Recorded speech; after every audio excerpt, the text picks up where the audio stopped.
अच्छा जी, हमने कल डिस्कशन की थी प्राइमरली परचेज कॉस्ट के ऊपर कि परचेज कॉस्ट को हमने जब कम करना हो तो उसका क्या तरीका है। इन्वेंट्री मैनेजमेंट में हमने डिस्कस किया कि ऑर्डरिंग कॉस्ट, होल्डिंग कॉस्ट, सालाना बेसिस पे ऑर्डरिंग और होल्डिंग कॉस्ट को कम करना है तो हमें इकोनॉमिक ऑर्डर क्वांटिटी को फॉलो करना चाहिए। एक ख़ास क्वांटिटी हमें डिसाइड कर लेनी चाहिए, फिर जब भी सप्लायर का ऑर्डर करो उसी क्वांटिटी में ऑर्डर करो। उससे ऑर्डरिंग प्लस होल्डिंग इन दो कॉस्ट का टोटल हम मिनिमाइज कर पाते हैं। ये दोनों कॉस्ट हमारे पीएनएल में जारी होती हैं, इन दोनों कॉस्ट को मिनिमाइज कर लेते हैं अगर हम ईओक्यू को फॉलो कर रहे हों। फिर हम परचेज कॉस्ट पे आए थे, परचेज कॉस्ट को कम करना है तो हमने कहा जी हमारी परचेज कॉस्ट से डिपेंडेंट है हम सप्लायर को जो प्राइस पे कर रहे हैं, तो सप्लायर से डिस्काउंट ले लें तो हमारी एनुअल परचेज कॉस्ट भी कम हो सकती है, ये भी पीएनएल को हमारी हिट करती है। वहाँ पे हमने इशू डिस्कस किया था कि जब हम सप्लायर से डिस्काउंट लेने जाते हैं तो वो usually bulk order size demand करता है कि डिस्काउंट मिलेगा, लेकिन अगर आप ऑर्डर साइज बढ़ा दें, ज़्यादा क्वांटिटी खरीदें तो फिर हम आपको डिस्काउंट दे देंगे। तो वहाँ पे हमारे पास फिर कैच आ गया कि भाई पहले हमने ऑर्डर साइज डिसाइड किया है ऑर्डरिंग और होल्डिंग कॉस्ट को कम करने के लिए, अब हमें परचेज कॉस्ट को कम करना है तो हमें डिफरेंट ऑर्डर साइज की ऑफर आ रही है। तो अब हम क्या करें, ईओक्यू को फॉलो करें या बल्क ऑर्डर साइज को फॉलो करें। तो वहाँ पे हमने कहा था जी हम फिर कंपेयर कर लेंगे कि हमारे लिए क्या सूटेबल है, और इस कंपैरिजन के लिए हम एनुअल कॉस्ट कैलकुलेट कर लेते हैं 3 हेड्स में, annual purchase cost, annual ordering cost, annual holding cost. इन तीनों को इकट्ठा करके देख लेते हैं कि ये ईओक्यू में कम है या बल्क ऑर्डर साइज जिस पर डिस्काउंट मिल रहा है उस पर कम है, क्योंकि हमें तो टोटल कॉस्ट को कम करना है। हमें सिर्फ परचेज कॉस्ट में इंटरेस्ट नहीं है, हमें सिर्फ होल्डिंग और ऑर्डरिंग कॉस्ट में इंटरेस्ट नहीं है। तो हमने annual cost, inventory related cost को कंपेयर करके कैसे डिसीजन लिया उस पर हमारी बात हुई थी। यहाँ तक कोई सवाल किसी बच्चे के दिन में, किसी टर्म पे, ओवरऑल स्टोरी में कहीं पे कोई दिक्कत, कोई लिंक में मिसिंग? बेटा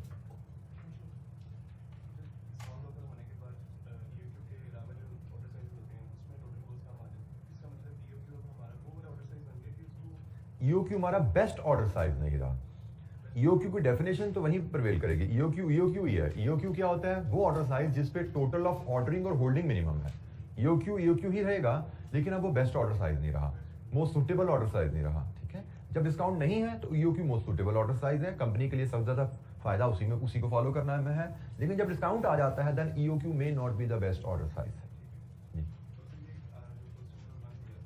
जी बेटा, इसके सोल्यूशन में शायद मुझे लगता है गलती है।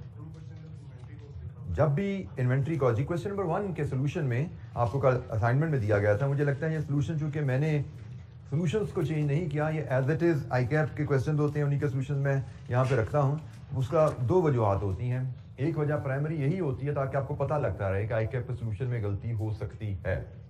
अब ये सोल्यूशन है, हमने कल सीखा था कि जब holding cost as percentage of purchase price दी जाए तो जब डिस्काउंट की वजह से परचेज प्राइस बदलेगी तो होल्डिंग कॉस्ट भी बदल जानी चाहिए। तो ऐसा ही होता है, लेकिन इस सवाल में जो एग्जामिनर का सोल्यूशन है उसमें ऐसा नहीं किया गया। इसमें डिस्काउंट की वजह से परचेज कॉस्ट बदल रही है लेकिन वो होल्डिंग कॉस्ट को चेंज नहीं कर रहा, तो ये एरर है। ये मैंने आपको, ये इस सवाल में है, लेकिन आगे आई कैप का सोल्यूशन देखोगे उसमें उसने किया हुआ है। तो ये प्रॉब्लम आ जाती है हाई कैप के सोल्यूशन में, कम होती है, 2-4-5% ही होती है, लेकिन बहरहाल होती है। इसीलिए मैं आपको बार बार एम्फेसिस करता हूँ, नोट से चीज़ें पढ़ो, नोट्स को रिवाइज करो, फिर सवाल खुद अटेम्प्ट कर लो, फिर आप गलती, अब जैसे आपने आइडेंटिफाई करें हमने ऐसे सीखा था, ये तो गलती है, ये तो ठीक नहीं है, बात कंफर्म कर लिया मुझसे, बड़ी अच्छी बात है। लेकिन अगर आप इसको नोट्स से नहीं पढ़ोगे, खुद सॉल्व नहीं करोगे, तो फिर आप समझोगे शायद यही तरीका है, क्लास में जो पढ़ाया गया, नोट्स में जो लिखा हुआ वो आपको भूल जाएगा, तो गलत चीज़ों को याद कर लेते हो। बहरहाल ये इसके सोल्यूशन में ये यहाँ पे गलती है, इसने रिवाइज नहीं की, इसने 7 रुपये पर यूनिट कॉन्स्टेंट ही रख दी है। ऐसा नहीं है, जब डिस्काउंट आ जाएगा तो उसकी कैलकुलेशन विल चेंज। जी इलस्ट्रेशन बेटा, जब हमें डिस्काउंट उसने लिखा कि जी 22,500 से 29,900 पर डिस्काउंट है, तो हम हमेशा लोएस्ट पॉइंट को लेंगे। जब मुझे 22,500 पर डिस्काउंट मिल जाता है तो मैं 29,999 की ऑर्डर करूंगा, क्योंकि ग्राफ अगर आपको याद हो, जैसे जैसे ऑर्डर साइज बढ़ता जाता है टोटल कॉस्ट बढ़ती जा रही है ना। तो मैंने डिस्काउंट तो मुझे 22,500 पे मिल गया, तो मैं 29,900 पे क्यों जाऊँ? क्यों बेटा, लीस्ट लेंगे ना आप, कब सबसे कम लोगे, क्योंकि आप 22,500 पे जाए 25,000 पे जाओगे तो ऑर्डरिंग और होल्डिंग तो बढ़ती जा रही है ना, परचेज कॉस्ट वहीं की वही है। 22,500 भी परचेज कॉस्ट वही है, 25,000 का ऑर्डर साल्व करो, फॉलो करो, पर भी परचेज कॉस्ट वही है। लेकिन 22,500 के मुकाबले में 25,000 पे ऑर्डरिंग प्लस होल्डिंग ज्यादा है इस बिहेवियर के मुताबिक। ये बिहेवियर क्या है, EOQ से आगे निकल गए, तो जैसे जैसे ऑर्डर साइज बढ़ता जा रहा है, टोटल कॉस्ट बढ़ती जा रही है। तो हम 22,500 करें या 25,000 करें, परचेज कॉस्ट तो वहीं की वहीं है, लेकिन ऑर्डर साइज से हमें बिहेवियर नजर आ रहा है। तो 22,500 हमेशा जब रेंज ऑफ द क्वांटिटी दी जाए जिस पे डिस्काउंट मिल रहा है, तो हम हमेशा कम से कम क्वांटिटी जिस पे डिस्काउंट मिलता है उसको ऑर्डर साइज की वैल्यूएशन में लेके आते हैं। जैसे यहाँ पे हमें 22,500 को लेना है और 30,000 को लेना है, 30,000 एंड अबव पे डिस्काउंट है, हम 30,000 को लेंगे। 22,500 एंड अप टू 29,999 पे डिस्काउंट है इलस्ट्रेशन 9 में, तो हम 22,500 को लेंगे, ऊपर की क्वांटिटीज को हम कंसिडर नहीं करेंगे। जी कोई और सवाल?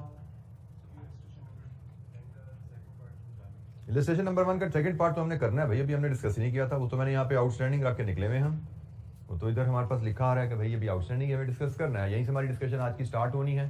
तो अभी हम ऑर्डरिंग कॉस्ट, होल्डिंग कॉस्ट और परचेज कॉस्ट की रिकैप ले रहे थे कि उसमें किसी बच्चे को किसी टर्म में कोई इशू है, अंडरस्टैंडिंग में कोई दिक्कत है तो पूछ लीजिए। अभी हम आते हैं तो नेक्स्ट जो हमारा चैलेंज ये रीऑर्डर लेवल और स्टॉक आउट कॉस्ट, उसकी बात भी हम करते हैं, उसका भी रिकैप लेते हैं, और फिर इलस्ट्रेशन 10 का पार्ट 2 भी हमें डिस्कस करना है। कोई सवाल? अच्छा जी, हमने चौथी कॉस्ट जो डिस्कस करनी शुरू की थी that was stock out cost, और स्टॉक आउट कॉस्ट को मिनिमाइज करने के लिए हमने कहा था कि हम रीऑर्डर लेवल सेट करेंगे, हर इन्वेंट्री आइटम का हम रीऑर्डर लेवल सेट करेंगे। रीऑर्डर लेवल क्या होता है? It is a stock level when reached new order should be placed with the supplier. तो ये हमने बात की थी, और रीऑर्डर लेवल की बारे में बेसिक कॉन्सेप्ट सीखा था कि रीऑर्डर लेवल की में जरूरत क्यों पेश आती है, because there is always a lead time involved with the supplier. अब सप्लायर को ऑर्डर देते हो तो लीड टाइम है, आज ऑर्डर करोगे 5 दिन बाद 10 दिन बाद माल आता है। तो रीऑर्डर लेवल का कॉन्सेप्ट यही है कि भाई आपको लीड टाइम में जितना स्टॉक रिक्वायर्ड है उतना स्टॉक जब रह जाए आपके पास, you should place new order. This was the concept behind the calculation of reorder level. और हमने कहा था जैसे अगर हमारा लीड टाइम सर्टेन है से 5 दिन, और हमारी डिमांड यूजेज डेली वो भी हमें सर्टेन है 100 यूनिट्स पर डे, तो शायद हमारा रीऑर्डर लेवल होगा 100 यूनिट्स इंटू 5 डेज 500 यूनिट्स। मतलब जब हमारे पास 500 यूनिट्स रह जाएंगे हमें नया ऑर्डर प्लेस कर देना चाहिए।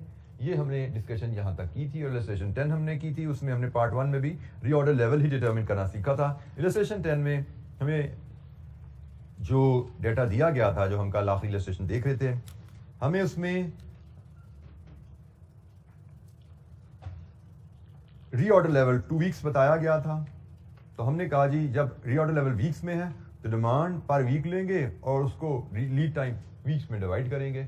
2 वीक्स का लीड टाइम है, और डिमांड पर वीक हमने एनुअल डिमांड को 52 से डिवाइड करके डिटरमिन की थी। ये एक स्टैंडर्ड कैलकुलेशन है। हमें एनुअल डिमांड दी जाए तो हमें पता होता है साल में 12 महीने होते हैं, साल में 52 वीक्स होते हैं, साल में 365 डेज होते हैं। तो एनुअल डिमांड को आपने मंथली डिमांड बनाना है, एनुअल डिमांड को आपने वीकली डिमांड बनाना है, एनुअल डिमांड से आपने डेली डिमांड, डेली यूजेज निकालनी है। तो हम एनुअल डिमांड को अप्रोप्रिएट डिनोमिनेटर से डिवाइड करके रेलेवेंट फिगर ले लेते हैं। जी एनी क्वेश्चन, कोई सवाल? हमने इलस्ट्रेशन 10 का पार्ट ए देखा था, अब हम इलस्ट्रेशन 10 का पार्ट बी को देखेंगे। How frequently will company place N order? एक दफा ऑर्डर जब दिया, अगला ऑर्डर कितने दिनों बाद प्लेस किया जाएगा? जी हाउ टू मेजर दैट? एक दफा आपने ऑर्डर किया तो अगला ऑर्डर कितने दिनों बाद दिया जाएगा? इसको कई एंगल से देखा जा सकता है। इसको देखने का एक एंगल ये भी हो सकता है कि हम देख लें साल में ऑर्डर कितने करने हैं। 30 कितने का? 60,000 डिवाइड विद ऑर्डर कितने करने हैं? ऑर्डर साइज साल में कितने ऑर्डर करने हैं पता लग रहा है आपको? हाँ 19 साल में 19 ऑर्डर करने हैं। साल में कितने दिन होते हैं? 365 डेज में 19 ऑर्डर करने हैं। तो कितने दिनों बाद एक ऑर्डर की बारी आया करेगी?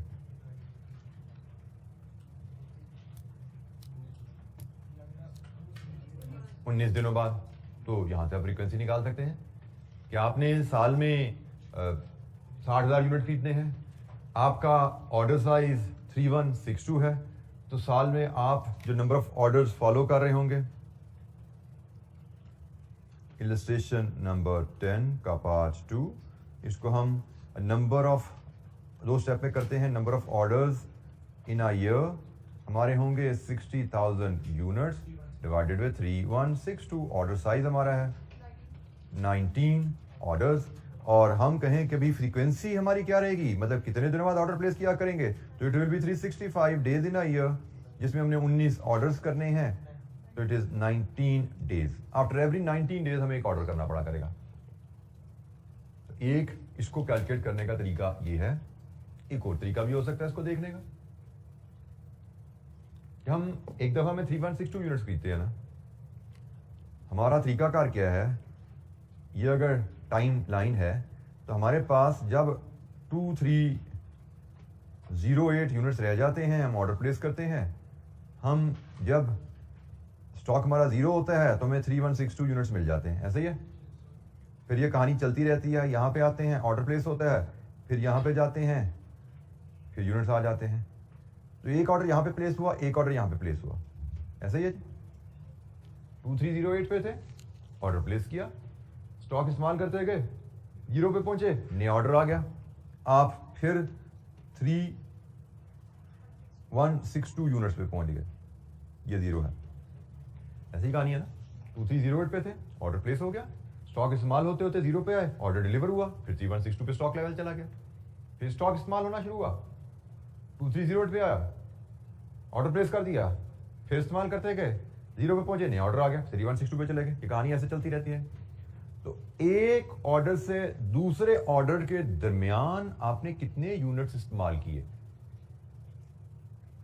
2308 पे ऑर्डर किया था, दोबारा 2308 पे ऑर्डर कर रहे हो ना, बीच में आए कितने हैं, तो इसका मतलब यहां से ले तक यहां तक कितने इस्तेमाल हो गए, 3162।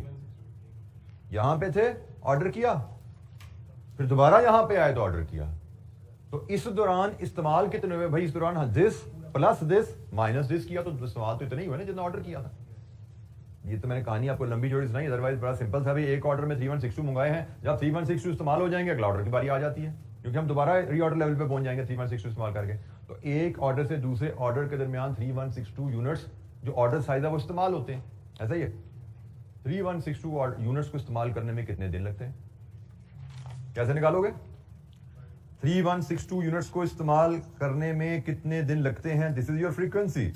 3162 यूनिट्स को इस्तेमाल करने में कितने दिन लगते हैं, इसको डेली यूजेज से डिवाइड कर दो। तो डेली यूजेज क्या है, ये डेली यूजेज है जी, आप जिस तरह मर्जी देख लो इसको। जैसे मैंने आपको ऊपर समझाया, 2 स्टेप में कैलकुलेशन करनी है, पहले 19 ऑर्डर निकाले, फिर 19 डेज निकाल लो, या एक स्टेप में डायरेक्ट 19 डेज निकाल लो। तो मल्टीपल तरीके होते हैं एक ही चीज को हल करने के, तो आप इस तरह देख लो, इस तरह देख लो, एक ही बात है। इस इलस्ट्रेशन में बेटा इलस्ट्रेशन 10 की बात कर रहे हैं, लेकिन उसने आपको बताया हुआ अज्यूम कंपनी अडॉप्ट ईओक्यू, ठीक है। इलस्ट्रेशन 10 की जब बात कर रहा है उसने कहा अज्यूम करो कंपनी ईओक्यू को फॉलो कर रही है। अब आगे चलो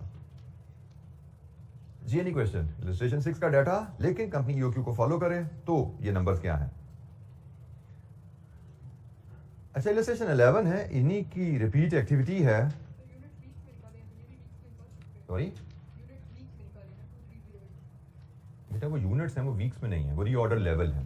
उनकी कैलकुलेशन में हमने बैकएंड पे वीक्स इस्तेमाल किए हैं, but when it is 208 it is 208। तो जरूरी नहीं है फ्रीक्वेंसी आप वीक्स में निकालना चाहें तो आपका शायद ठीक है, आप कह रही 2 पॉइंट समथिंग वीक्स में निकाल सकते हैं, कोई हर्ज नहीं है। लेकिन आप डेज में भी निकालें तो कोई हर्ज नहीं। इसको 19 को 7 से डिवाइड कर देंगे तो आपके वीक्स आ जाएंगे, 2.7 वीक्स आ जाएंगे। आप इस तरह रिपोर्ट करना चाहें इस तरह कर दें, इस तरह करना चाहें इस तरह कर दें, कोई फर्क नहीं, दोनों ठीक है जी। एनी क्वेश्चन, कोई सवाल।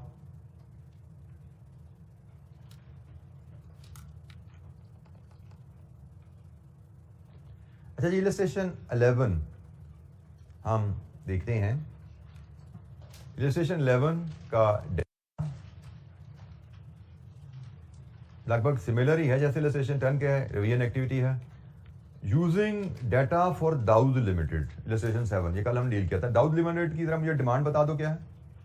इलस्ट्रेशन 7 कल हमने की थी 90,000 and assume that companies adopt EOQ. Dawood limited का ईओक्यू क्या था, 5262 units, and that it now takes 3 weeks, ये लीड टाइम आ गया for an order to be delivered. How much inventory will it have on hand when the order is placed? मतलब reorder level बताओ क्या है। तो जनाब इलस्ट्रेशन 11 में रीऑर्डर लेवल हमें कहा गया है, तो रीऑर्डर लेवल हमारा होगा इस केस में डिमांड पर week multiplied with lead time in weeks, क्योंकि मैं वीक्स में लीड टाइम दिया गया ना, तो हम वीक में चले गए। तो लीड टाइम इन वीक्स 3 है और डिमांड पर वीक्स सालाना डिमांड डिवाइड विद 52 5192 यूनिट्स, ये जो हमारा रीऑर्डर लेवल है। फिर दूसरा सवाल हमें कहा गया है पार्ट 2 में, इसकी भी वही है, how frequently will the company place N order. Order frequency कितने दिनों बाद नया ऑर्डर प्लेस हुआ करेगा, तो ऑर्डर फ्रीक्वेंसी बनेगी हमारी ऑर्डर साइज, हमें एक ऑर्डर इस्तेमाल करने में कितने दिन लगते हैं, ये हमारा एक ऑर्डर का साइज है। इसको डिवाइड कर दें हम डेली यूजेज से, 21 डेज, इसको 21 डेज कर दें, इसको 7 से डिवाइड करके 3 वीक्स रिपोर्ट कर दें, दोनों चीज़ें एक्सेप्टेबल हैं। आप ऐसे रिपोर्ट कर दें, आप ऐसे रिपोर्ट कर दें, दोनों चीज़ें एक्सेप्टेबल हैं। ऑर्डर फ्रीक्वेंसी हमने कैसे ली, order size divided with daily usage, क्योंकि हम एक ऑर्डर के बाद दूसरे ऑर्डर तक यही क्वांटिटी इस्तेमाल करते हैं, तो ये क्वांटिटी इस्तेमाल करने में कितने दिन लगे, that determines the order frequency. जी एनी क्वेश्चन, कोई सवाल?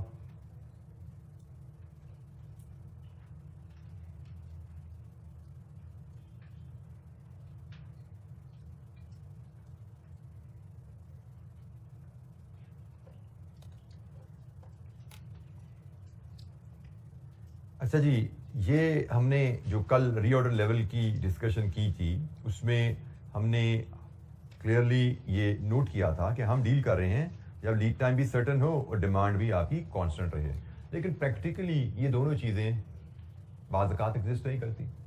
यूजेज में भी ऊंच नीच आती रहती है, कभी 100 यूनिट तो कभी 120 यूनिट्स, क्योंकि कभी नया ऑर्डर ज़्यादा आगे कभी कम है, और लीड टाइम में भी ऊंच नीच आती रहती है, कभी सप्लायर भेजने में 5 दिन लगाता है, कभी 7 दिन लगाता है, तो ऊंच नीच उसमें भी आती रहती है। प्रैक्टिकली ये चीज़ें हम देखते हैं। तो जब हम डील कर रहे हैं अनसर्टन लीड टाइम से एंड और वेरिंग डिमांड से, इन दोनों में से कोई भी चीज़ में ऊंच नीच आ जाए या दोनों में ऊंच नीच आ जाए तो हमारी कैलकुलेशन को थोड़ा सा हमें मॉडिफाई करना पड़ता है। इस केस में हम फिर मैक्सिमम डिमांड लेते हैं for a material item per day और week whatever the case is, और मैक्सिमम लीड टाइम लेते हैं, डेज या वीक जो भी केस है। Like examiner may tell us कि भाई आपकी यूजेज 100 भी हो सकती है, 120 भी हो सकती है, 140 भी हो सकती है, ऊंच नीच आती रहती है। लीड टाइम 5 दिन भी हो सकते हैं, 6 दिन भी हो सकते हैं, 7 दिन भी हो सकते हैं, ऊंच नीच आती रहती है। तो अगर ऊंच नीच आ जाए यूजेज में या लीड टाइम में, तो गाइडलाइन इज यूजेज में से भी मैक्सिमम वैल्यू लो, लीड टाइम में से भी मैक्सिमम वैल्यू लो। कॉन्सेप्ट यही है, लीड टाइम में कितना यूज होगा मटेरियल, लेकिन फिर मैक्सिमम लीड टाइम में मैक्सिमम यूजेज के हिसाब से आप चलते हैं। जैसे हमारे पास इलस्ट्रेशन 12 पे हम जाते हैं, पहले हम इलस्ट्रेशन 12 का ये एक पार्ट देखते हैं। ये इलस्ट्रेशन 12, इसकी पहली रिक्वायरमेंट रीऑर्डर लेवल ही है, लेकिन अब हम डाटा पढ़ रहे हैं। तो record of Abbas limited for previous year shows following detail relating to material double A.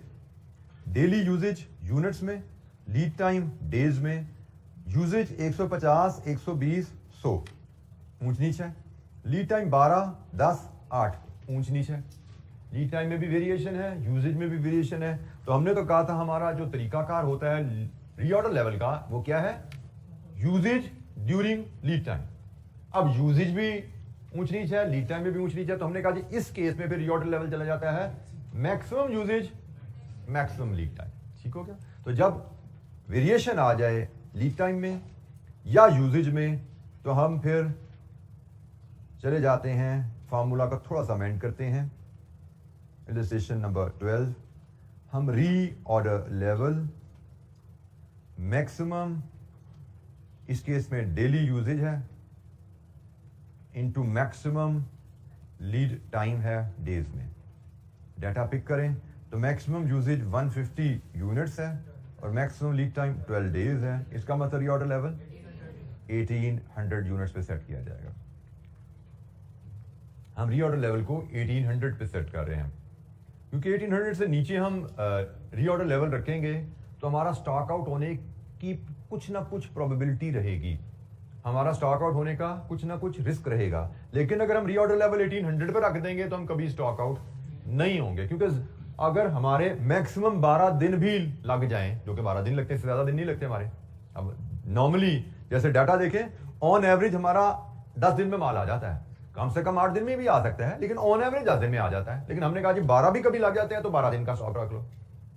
On average हम कभी ज्यादा कभी कम, ऑन एवरेज हम 120 यूनिट यूज करते हैं, लेकिन हमने कहा जी मैक्सिमम 150 भी यूज हो जाते हैं।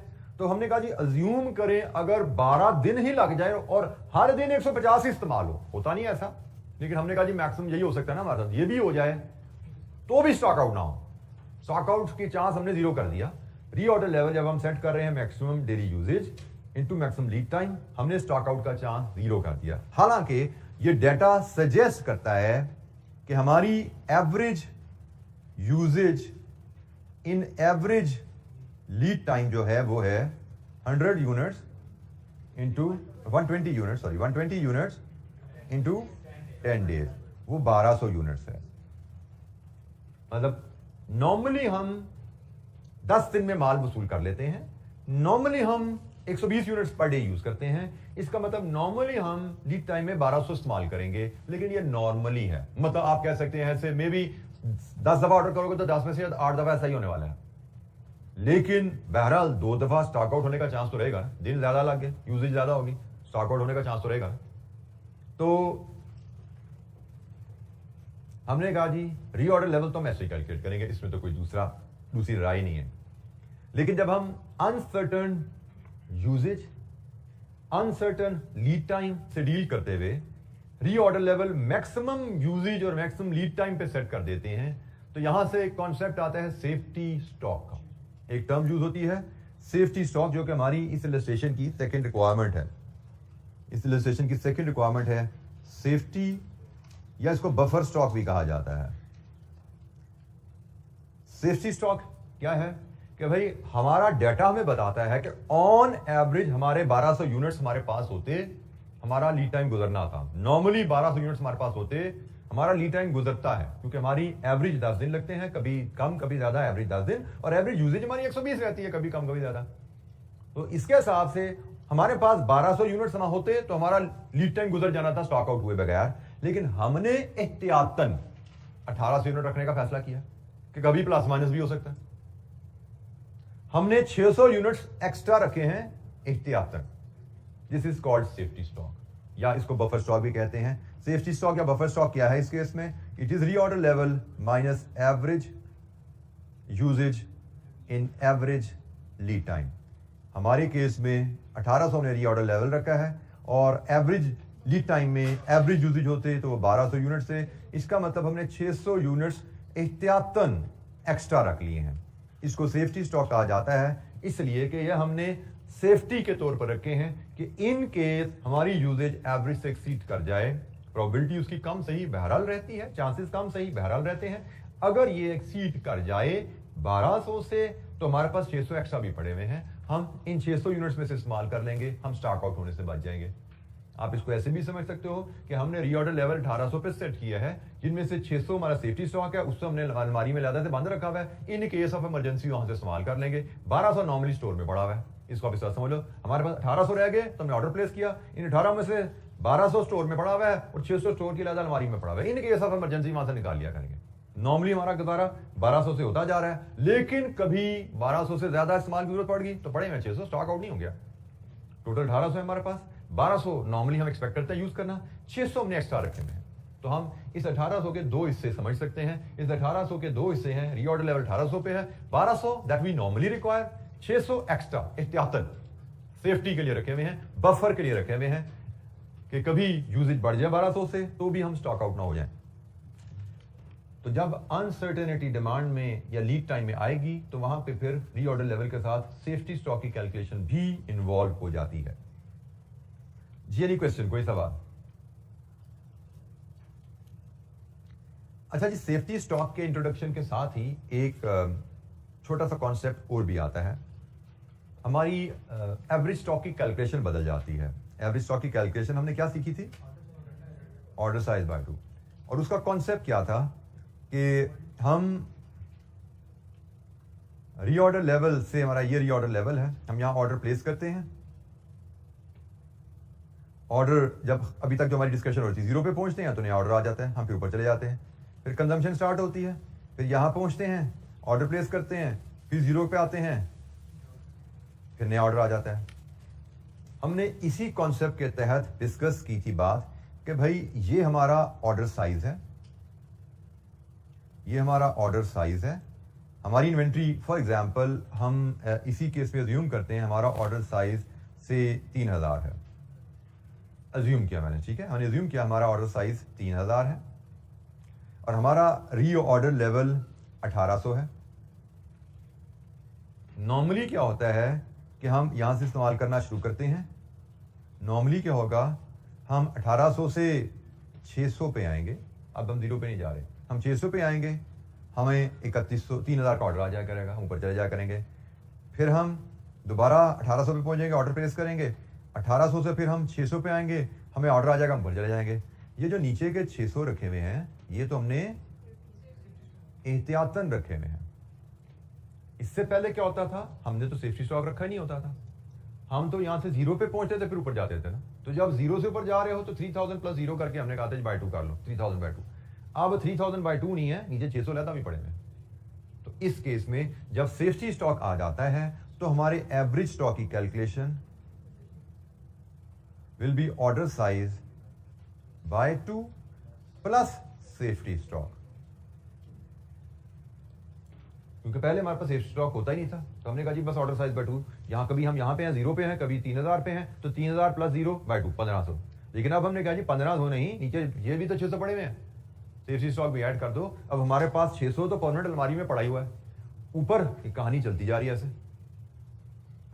तो एवरेज स्टॉक की कैलकुलेशन हमारी बदल जाएगी जब भी सेफ्टी स्टॉक हमारी कंपनी मेंटेन करेगी, एवरेज स्टॉक की कैलकुलेशन बदलेगी तो एनुअल होल्डिंग कॉस्ट की कैलकुलेशन भी बदलेगी, उसको भी हम देखेंगे, क्योंकि एनुअल होल्डिंग कॉस्ट क्या होता है, एवरेज स्टॉक इनटू CH, तो एवरेज स्टॉक बदल गया तो एनुअल होल्डिंग कॉस्ट बदल जाएगी सेफ्टी स्टॉक आने से। जी एनी क्वेश्चन, कोई सवाल? हमने कहा कि अगर डिमांड में या लीड टाइम में या दोनों में ऊंच नीच आ जाए तो हमारी रीऑर्डर लेवल की कैलकुलेशन में हम मैक्सिमम वैल्यूज को अकाउंट फॉर करते हैं। मैक्सिमम वैल्यूज को काउंट करने से जो रीऑर्डर लेवल आता है उसमें कुछ सेफ्टी का क्वेश्चन हमने बिल्ड कर लिया है। वो सेफ्टी क्वेश्चन जैसे इस केस में नजर आ रहा है, एवरेज यूजेज तो लीड टाइम में 1200 थी, हमने 1800 यूनिट स्टॉक में रख लिए, 600 यूनिट्स हमने अलग एक्स्ट्रा रख लिए, इनको हम सेफ्टी स्टॉक कहते हैं, इनको हम बफर स्टॉक कहते हैं। और जब सेफ्टी स्टॉक बफर स्टॉक की कैलकुलेशन हम करते हैं तो उसके साथ ही वी शुड लर्न कि हमारी एवरेज स्टॉक का फॉर्मूला भी बदल जाएगा। कंपनी जब भी सेफ्टी स्टॉक मेंटेन कर रही है उसकी एवरेज स्टॉक की calculation order size by 2 plus safety stock हो जाती है। जी एनी क्वेश्चन, कोई सवाल?